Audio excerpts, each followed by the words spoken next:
Okay, so our final artist for today is Cody Herman. She is based in Flushing, Queens, and she's an artist and community organizer who is interested in public space and urban resilience.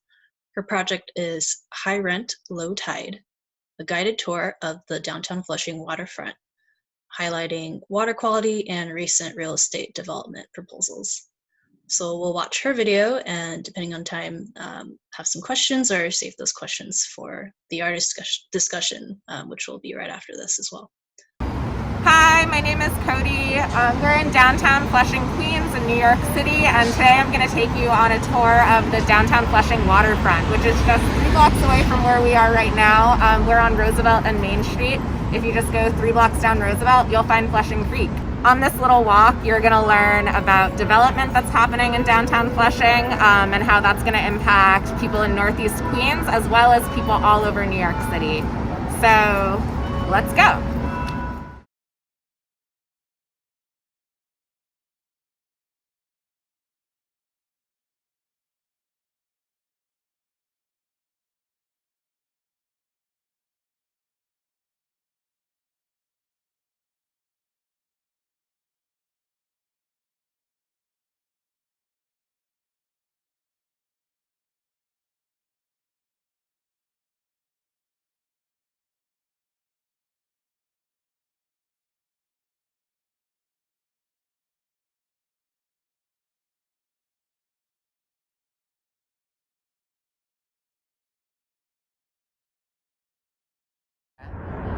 Welcome to Flushing Creek.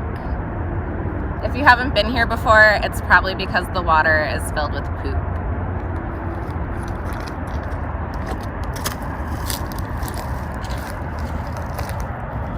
Every year, 5 billion gallons of raw sewage and untreated stormwater flow into Flushing Bay and Creek by way of combined sewage overflows, CSOs.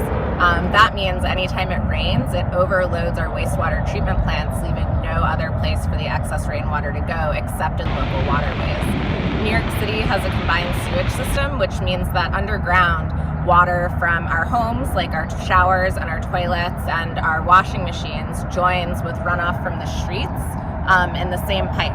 So again, that excess rainwater overloads those pipes, leaving nowhere for water to go except out into waterways through combined sewage overflows. Basically, if you live in Flushing, Bayside, or other parts of Northeast Queens, every time you flush your toilet when it rains, it flows into Flushing Creek. And this problem isn't unique to Flushing or New York City. It happens in most older cities throughout the United States.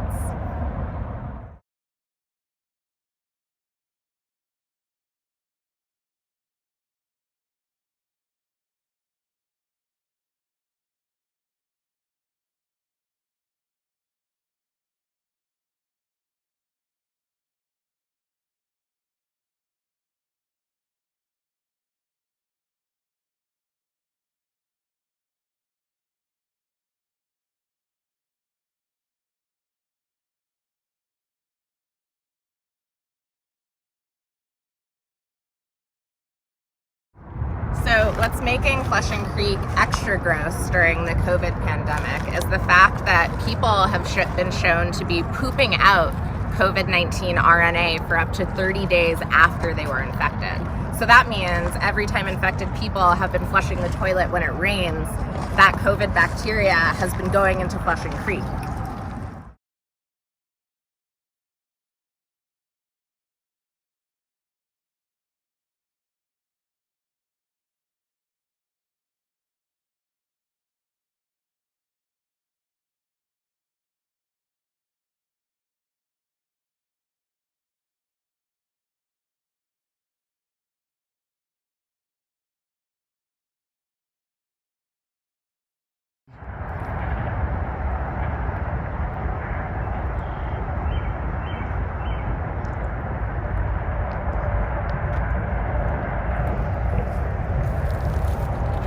All the land on the Flushing Creek coastline is privately owned, meaning all of this could be developed by private property owners whenever they want. For the last 25 years, politicians and developers have been collaborating to transform the Flushing waterfront. They've had a 3-point plan to do this, which included revitalizing downtown Flushing and reconnecting downtown Flushing, revitalizing the Flushing waterfront, and redeveloping Willets Point directly across from us. Most recently, what this 2 decades of development has entailed is that a group of 3 developers has applied for a ULURP from the Department of City Planning. ULURP, Uniform Land Use Review Procedure, ULURP. What had to happen for these 3 companies to have the opportunity to apply for a ULURP was that the ex-borough president started a local development corporation and applied for state funding to ultimately give to the city to be used for the benefit of these private developers. So, Claire Shulman, the ex-Queensborough president, started the Willets Point Flushing Corona Local Development Corporation, which got brownfield opportunity area money from the Department of State that ultimately they gave back to the Department of City Planning to do a study about the best ways to develop this land that's privately owned. So who does that benefit? It benefits the developers, which might lead you to wonder who these developers are and what they're going to build here. But right now, we can go down and check out some of their property.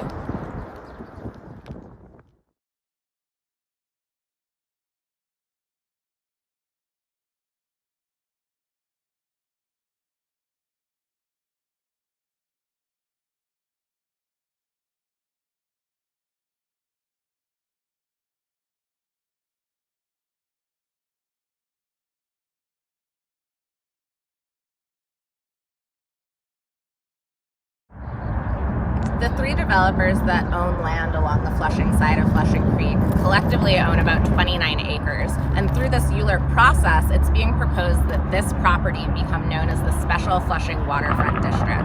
This special district will allow for new zoning, which allows for new development opportunities and supposed community benefits. What the developers are really proposing, along with city planning, instead of building what they can right now, because they do own the land as is, they're proposing to add a network of private roads through this 29-acre waterfront site. They're proposing affordable housing in this back part of the area, which is guaranteed to flood and will ultimately only include about 61 units of affordable housing compared to the 1,725 units of luxury housing that they're adding in this site. And the third thing that they're adding is instead of a 20-foot waterfront access pathway, which is mandated by city planning waterfront access plans from the 90s, they're proposing to widen that to 40 feet. But again, none of this land is going to be publicly owned, not even the new streets that they're going to add into this area, and neither will the waterfront property. It won't be managed by Parks, and it won't be managed by the Department of Transportation.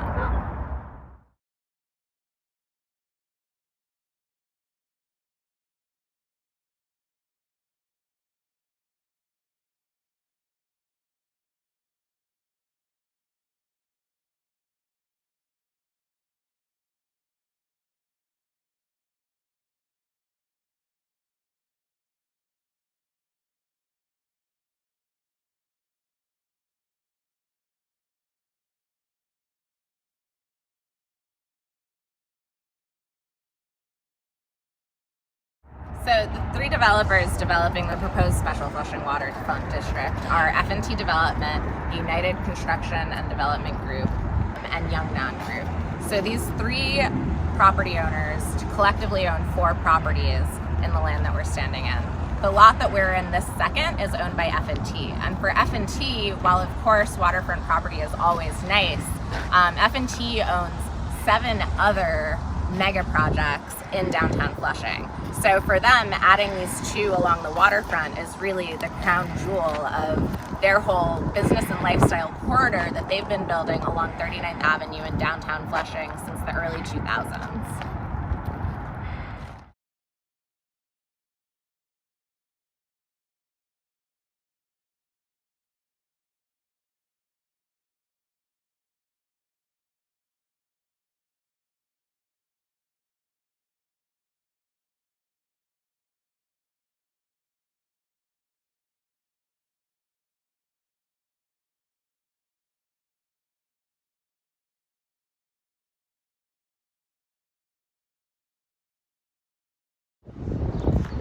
We have moved across F&T Group's lifestyle and retail corridor along 39th Avenue from the waterfront to Flushing Commons, which is another F&T owned property co-owned with Rockefeller and AECOM. Flushing Commons is kind of a cautionary tale, and when I think about the development that's going to happen along the waterfront, I often think of Flushing Commons. This building right here to my left is phase 1 of Flushing Commons. It's a mixed-use building with commercial, retail, offices. There's a couple of apartments in there as well. The parking lot that we're standing in right now is phase 2 of Flushing Commons. And phase 2 of Flushing Commons is supposed to include an additional 450 apartments and some community benefits. So although Flushing Commons has been on the table since 2005, right now it's 2020 and we still haven't seen phase 2 of Flushing Commons and a lot of those community benefits like a new YMCA for downtown Flushing. In 2005, Flushing Commons was originally proposed, but by 2007 the plan was considered dead in the water. It wasn't until 2010 that the plan was brought back to life. But what actually wound up happening is that instead of just proposing Flushing Commons, the developers tied their proposal onto the creation of affordable housing, which is right behind us here, which is ultimately managed by AME Macedonia Church, not by any of the developers in charge of Flushing Commons. The affordable housing behind us has 142 units of affordable housing and could not be approved without approving the Flushing Commons mega development. This is really similar to what's going on in the Special Flushing Waterfront District, where again, the land is being rezoned to allow for affordable housing, but also gives a lot of benefits to the developers. Councilmember Peter Koo has actually said something along the lines of, while they have Hudson Yards, we have Flushing West, in reference to the Special Flushing Waterfront District. So that gives you a good idea about how City Council and the local council member feels about this project and the way that they see it in terms of luxury development and who it will benefit in the future. Comparing the Special Flushing Waterfront District to the Flushing Commons proposal, I'm a little bit wary of F&T Group and their plans for the community. They've already committed to building a retail and lifestyle corridor throughout downtown Flushing, which generally serves a population with a higher median income than most of the residents in Flushing. So we're seeing how just their developments and their buildings alone are completely changing the face of downtown Flushing.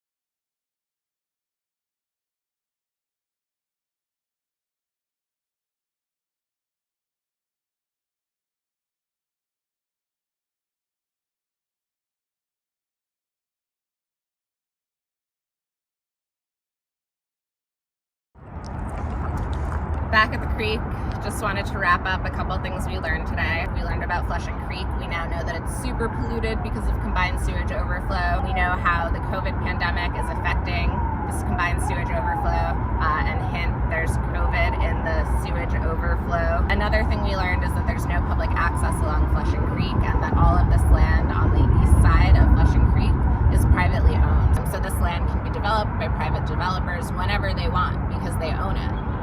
And also we know now that because of the ULURP process and because of the Brownfield Opportunity Area money being given to the Department of City Planning to study this section of Flushing, we know that developers like F&T are going to be soon building buildings in these very lots around us. F&T Development, which owns 7 properties in Flushing and 2 more within the Waterfront Special District, they're not always developing with the community's best interests in mind. Local politicians and developers have been talking about plans to develop the waterfront for 2 decades. So really what that means is they all have their own interests intertwined with each other's and aren't necessarily thinking about what's best for Flushing, Northeast Queens, and New York City as a whole. Thanks for coming on the tour. I didn't ask for a free ride. I only asked you to show me a real good time. I never asked for the rainfall. At least I showed up. You showed me nothing at all. It's coming down on me.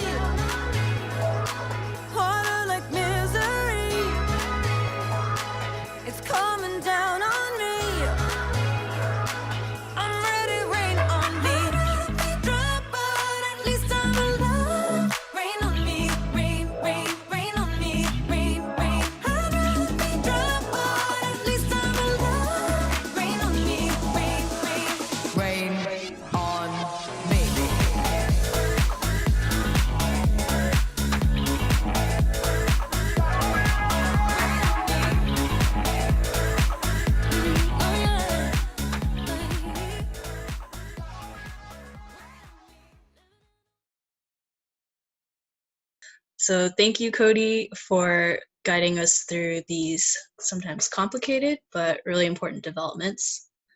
And we will actually save all the questions for our next portion. And that'll come up in a few minutes. And I'll go ahead and kind of transition us to that.